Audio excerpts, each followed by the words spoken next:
The lawyer slid a document across the mahogany table and said, "Your father left everything to his wife." I stared at the signature, Dad's signature, on a will dated 3 weeks before he died. The same 3 weeks he'd been in a coma after his stroke. The same 3 weeks my stepmom wouldn't let me visit him in the hospital. They say grief comes in stages. Nobody mentions the stage where you discover the person you're grieving for never actually existed, at least not in the eyes of the law. Nobody warns you that while you're planning a funeral, someone else is planning to erase you from your father's legacy entirely. This is the story of how my stepmom stole everything my father built for me. How she forged a will while he lay dying. How she turned his family against me. And how I fought back when everyone told me to let it go. If you've ever trusted someone who turned out to be playing a long con, this story will make your blood boil. Because what happened to me wasn't just theft. It was calculated, patient, and nearly perfect. Nearly.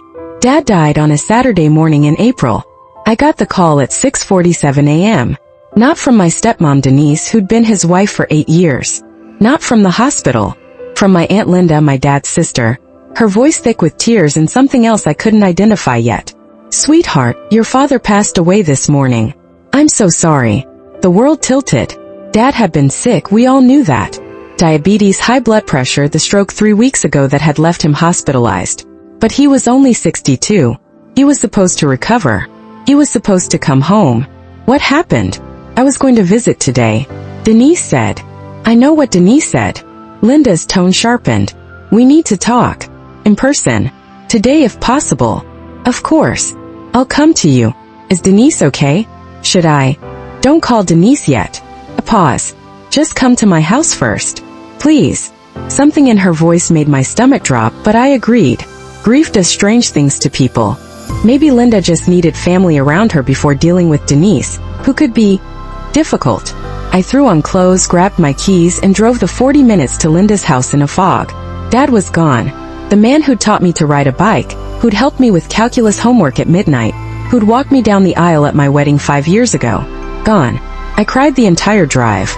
Linda opened her door before I could knock.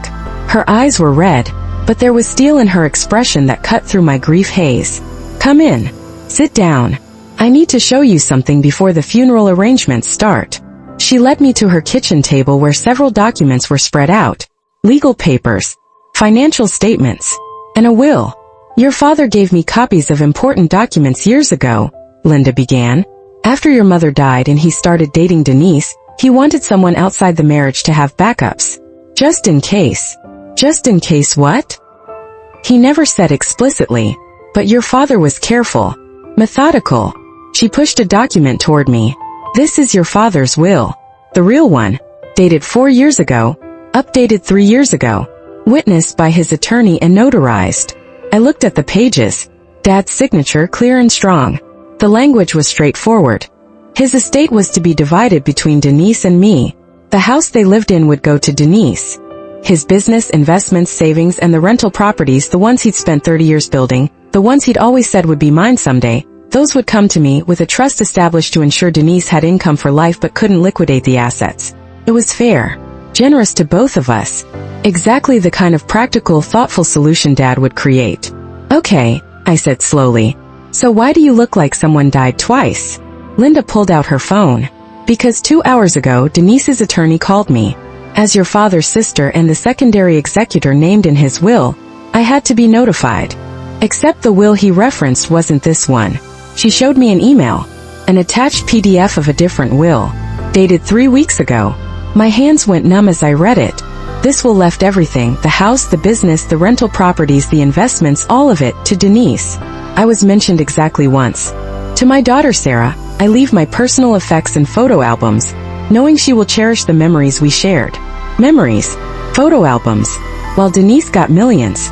"This can't be real," I whispered. "Look at the date. March 28th. 3 weeks ago.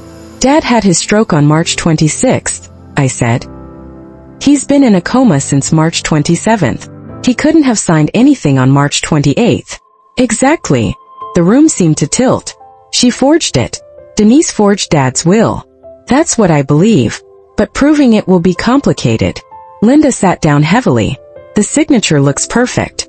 She must have traced one of his real signatures. And she had it notarized. There's a notary stamp and signature right there.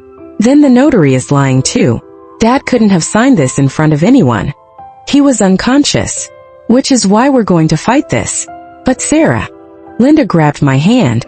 You need to understand what we're up against. Denise has been planning this. She kept you away from the hospital for 3 weeks, claiming your father didn't want visitors beyond immediate family. She was buying time to execute this. The pieces clicked into place. The calls that went to voicemail. The text saying Dad's resting, maybe tomorrow. The one time I'd driven to the hospital anyway, only to be told by nurses that Mrs. Bennett had left strict instructions about visitors. I thought she was being protective. Controlling, yes, Denise had always been controlling but protective. She'd been isolating him. Preparing. What do we do? My voice sounded distant, mechanical. We get an attorney. We contest the will. We get the medical record showing he was incapacitated. We investigate. The notary. And we prepare for Denise to fight back hard, because she's not going to give up millions without a battle. I looked at the forged will again. At my father's signature, so perfect I would have believed it was real if I didn't know he'd been in a coma. She watched him die and thought about stealing from me, I said quietly. Yes. She sat in that hospital room waiting and planned this. Yes. Something cold and hard settled in my chest. Not just grief anymore. Rage. Determination. Then let's destroy her. Denise played the grieving widow perfectly. She wore black Chanel. Tasteful pearls. Tears that came at exactly the right moments during the service. She clutched my hand during the eulogy and whispered, "He loved you so much, Sarah. We have to be strong for him." I smiled and nodded and wanted to scream. The funeral was full. Dad had been well known in our town. A successful small business owner, Rotary Club member, youth sports sponsor. People lined up to offer condolences, to tell stories about his generosity, to promise Denise anything she needed. Such a shock, one of his business associates said. But at least he had time to get his affairs in order. Denise mentioned he just updated his will. Did she? I kept my voice neutral. Very responsible. Making sure she'd be taken care of. He patted my shoulder. Your father was always thinking ahead. The lies were spreading already. Denise was building her narrative. During the reception I watched her work the room, accepting sympathy, mentioning casually to different people how Dad had wanted to ensure she wouldn't have to worry about finances. How he'd been so thoughtful in his final weeks, making sure everything was arranged. His final weeks when he couldn't speak or sign his name or do anything but exist in a hospital bed connected to machines. My husband Jake stayed close, his hand on my back, anchoring me. He knew what Linda and I had discovered. He knew I was watching my father's legacy, being stolen in real time. How are you holding up? Denise appeared beside us, her voice dripping concern. Managing, I said. We should talk soon. About your father's wishes. The will reading is scheduled for next week. I know he wanted to make sure you understood his choices. His choices. I met her eyes. Right. Something flickered in her expression. Calculation. Assessment. She was trying to gauge what I knew. He loved you very much, Sarah. Everything he did out of love. I know exactly what my father would have wanted, I said carefully, and I intend to make sure his real wishes are honored. The flicker became a flash of anger, quickly suppressed. Of course. We all want what's best. She drifted away, back to accepting condolences, back to playing the perfect widow. Jake leaned close. She knows you know. Good. Let her worry.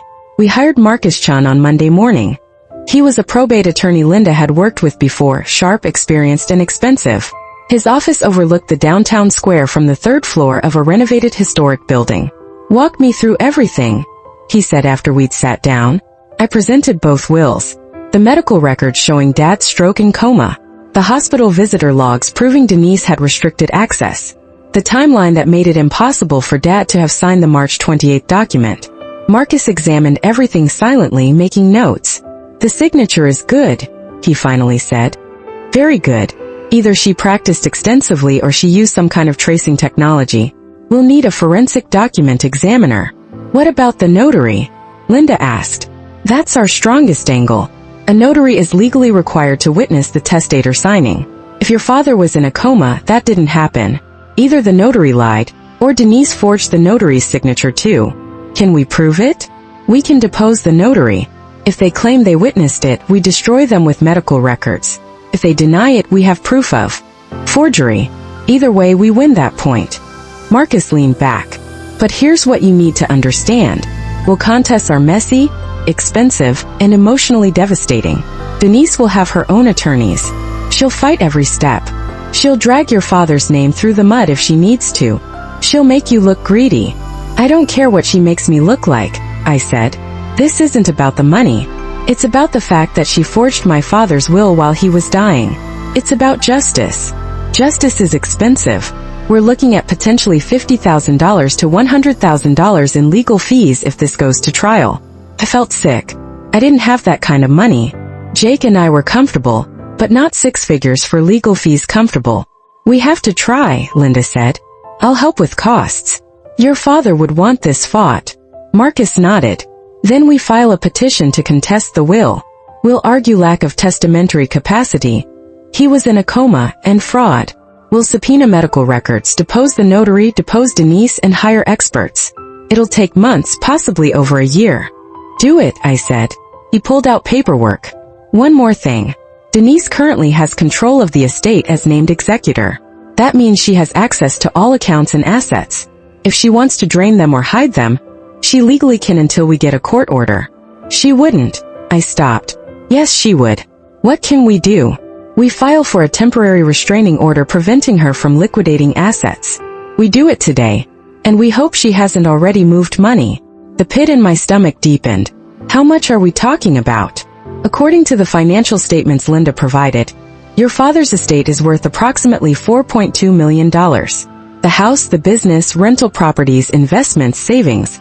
If Denise liquidates it all and moves it offshore or spends it, recovering that money becomes much harder. For $1 million. My father's life's work. The legacy he'd built from nothing. The security he'd wanted for both of us. File everything, I said. Today. Now. Marcus picked up his phone. I'll have my paralegal start the paperwork. This is going to get ugly, Sarah. Are you ready for that? I thought about my father in that hospital bed, unable to defend himself, unable to stop what Denise was doing, unable to protect what he'd built. I'm ready. The restraining order was denied.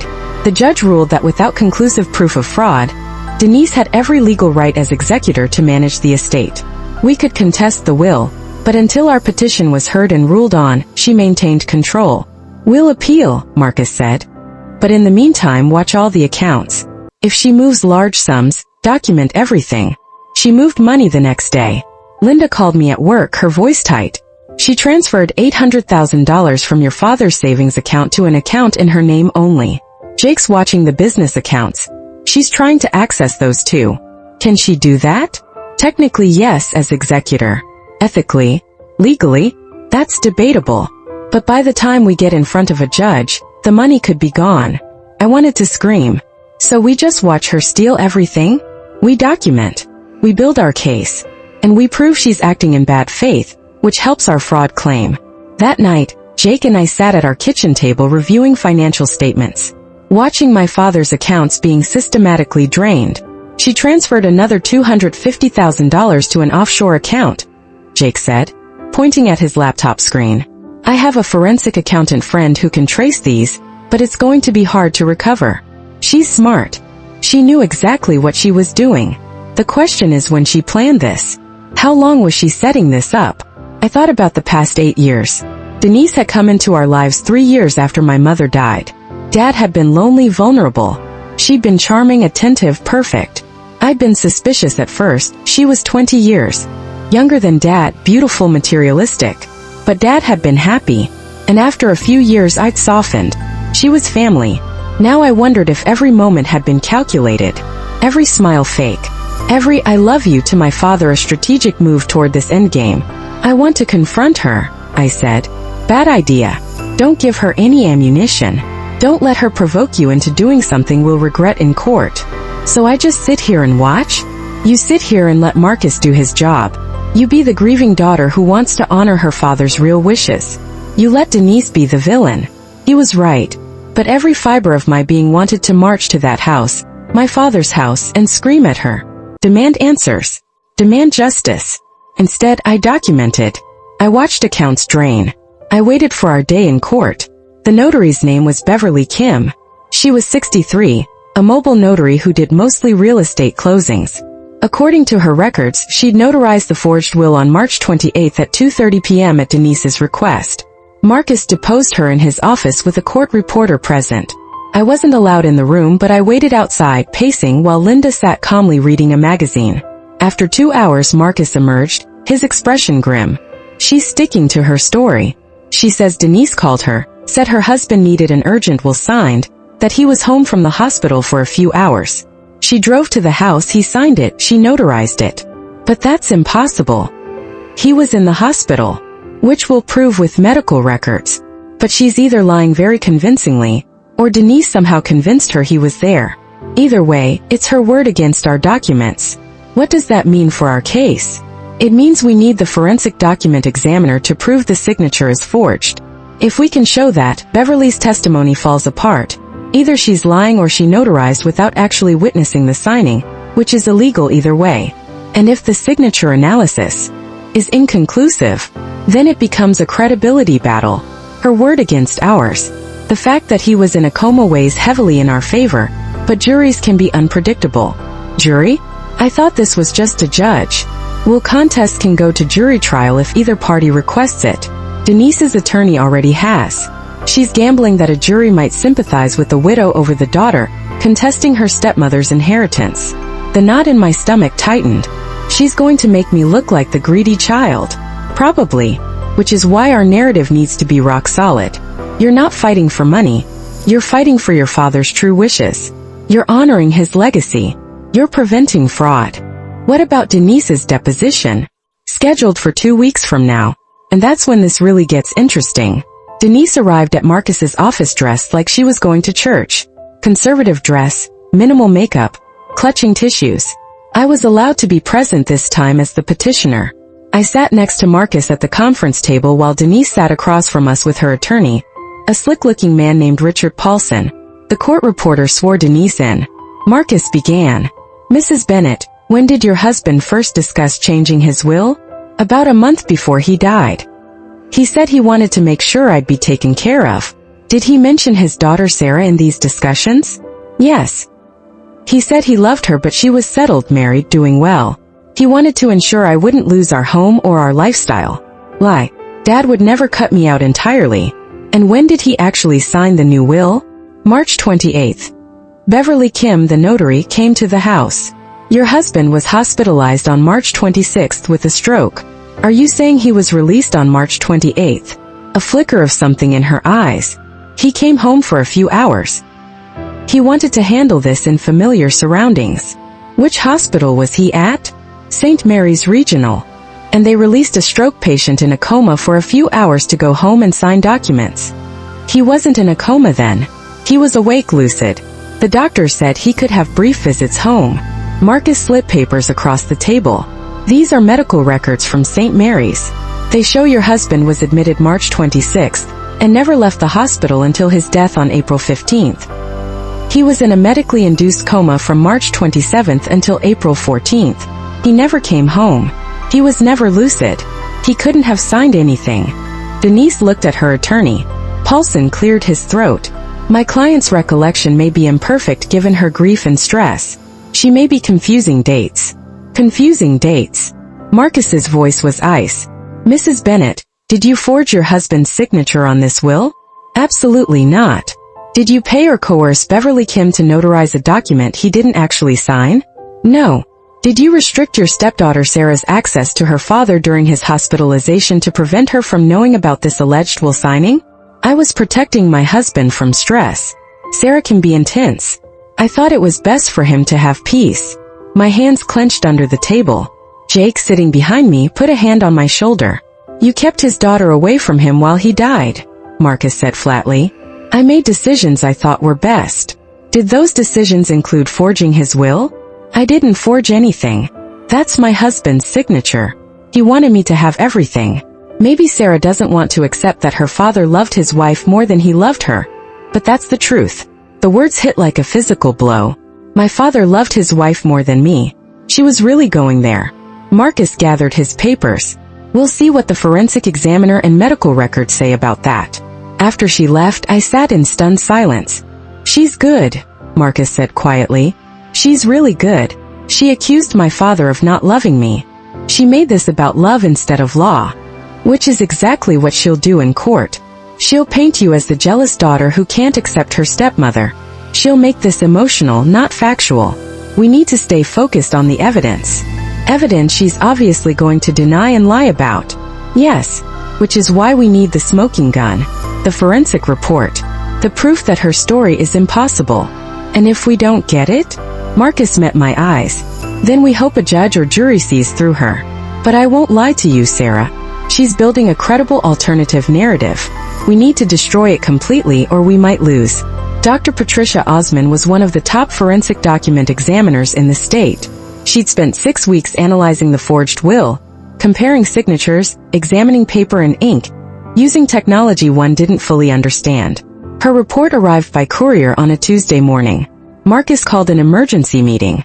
Linda, Jake, and I gathered in his office. Marcus looked tired but energized.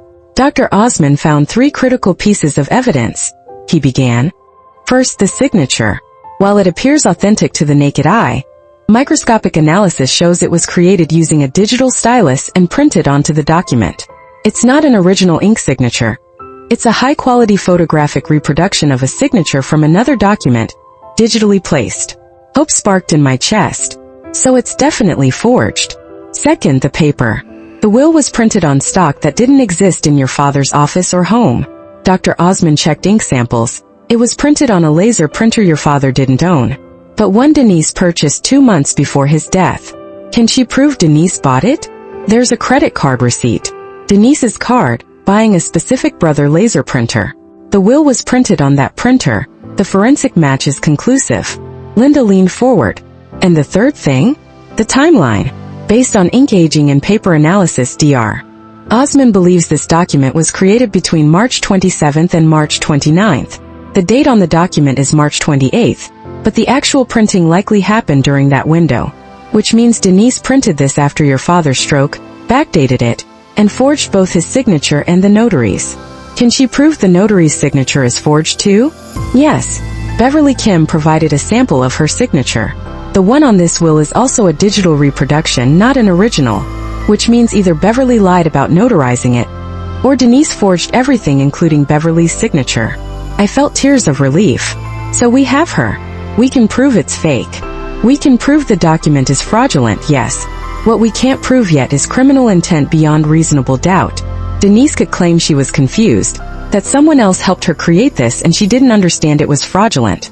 She could claim she thought she was honoring your father's wishes. That's insane. It's a defense. Not a good one, but enough to avoid criminal charges maybe. However, Marcus smiled grimly. It's more than enough to invalidate this will and restore the original. We file this report with the court today, and we request an emergency hearing. How long? A week, maybe 2. But Sarah, this is it. This is the evidence we needed. For the first time in months, I felt like I could breathe. Judge Patricia Morrison was a no-nonsense woman in her 60s who'd been on the bench for 20 years. She reviewed Dr. Osman's report in silence while we all waited. Denise sat across the courtroom with Paulson, her expression carefully neutral, but I could see the tension in her shoulders. Finally, the judge looked up. "Mr. Paulson, does your client wish to respond to these findings?" Paulson stood. "Your Honor, we dispute the methodology and conclusions of this report. We have our own expert who will testify that. You have an expert who will claim a digitally reproduced signature is authentic?" Judge Morrison's skepticism was obvious.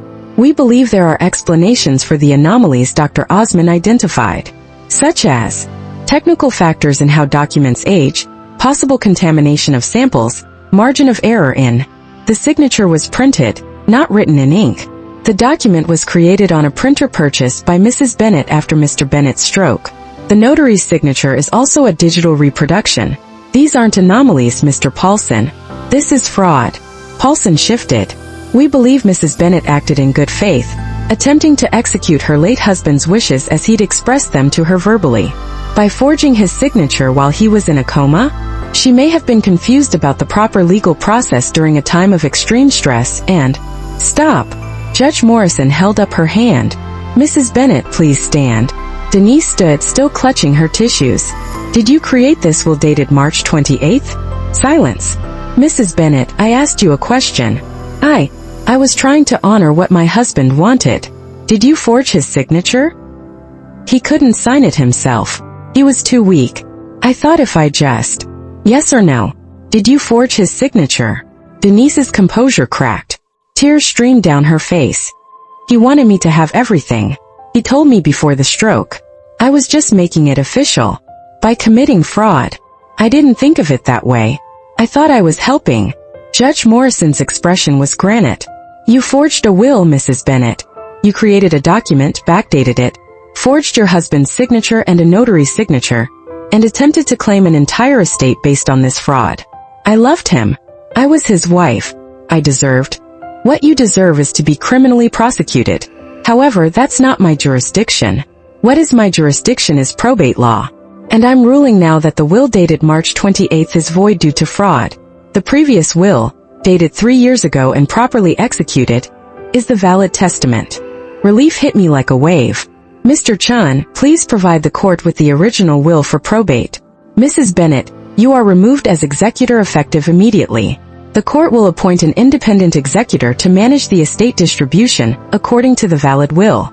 Do you understand? Denise nodded, still crying. Furthermore, I'm referring this matter to the district attorney for possible criminal charges. You'll likely be hearing from them. This hearing is adjourned. The gavel came down. I collapsed against Jake, sobbing. Linda grabbed my hand. Marcus gathered his papers, professional satisfaction radiating from him. Across the courtroom, Denise sat frozen. Her perfect widow act finally shattered. We'd won. The criminal charges came 2 weeks later. Denise was indicted on 3 counts of forgery, 1 count of fraud, and 1 count of theft by deception. The district attorney was aggressive. Apparently, probate fraud was a pet issue of hers. Denise's attorneys tried to negotiate a plea. She refused, insisting she'd done nothing wrong, that she was being persecuted for loving her husband. The trial was scheduled for 6 months out. Meanwhile, the independent executor, a court-appointed attorney named Michael Brennan, began the process of distributing the estate according to Dad's real will. The house went to Denise as originally planned.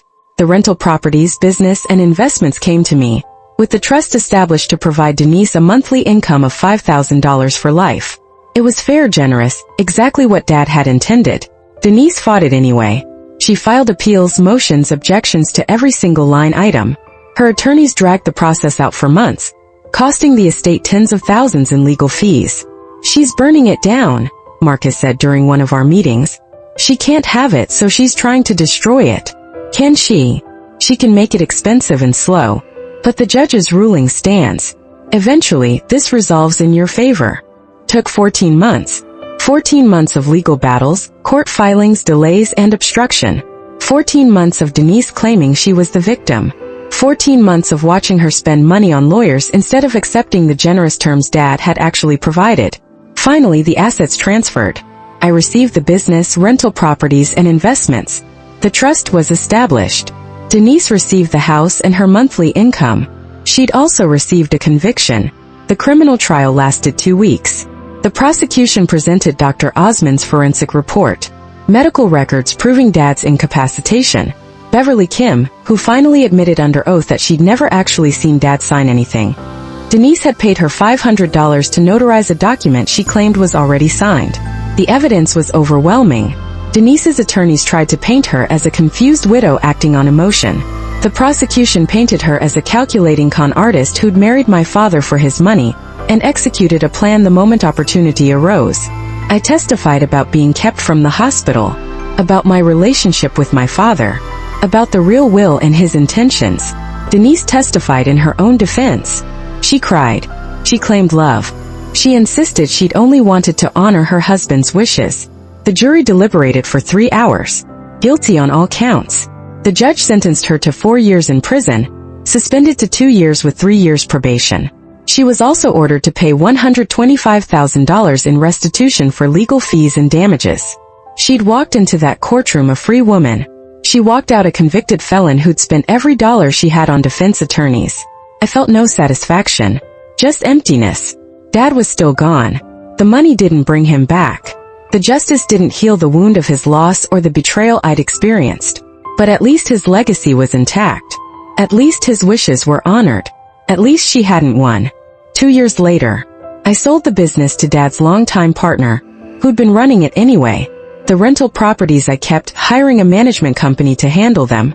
They provide steady income and preserve Dad's legacy of real estate investment. The trust for Denise continues as the will mandated. She receives her $5,000 monthly. She's out of prison now, living in the house, isolated from the family she destroyed relationships with. Linda and I are close. She helped me understand Dad's vision for his estate, helped me honor his wishes. Denise and I have no contact. She's tried a few times, letters claiming she's changed, that she's sorry, that she was confused by grief. I don't respond. Some betrayals are unforgivable. Jake and I have talked about having children, about teaching them the lessons my father taught me. Integrity, hard work, taking care of family, but also the lessons Denise taught me. Protect yourself legally, trust but verify, and understand that not everyone who claims to love you has your best interests at heart. I visit Dad's grave every month. I tell him about the properties, the trust, how everything turned out. I like to think he knows I fought for his wishes, that I didn't let her steal what he built.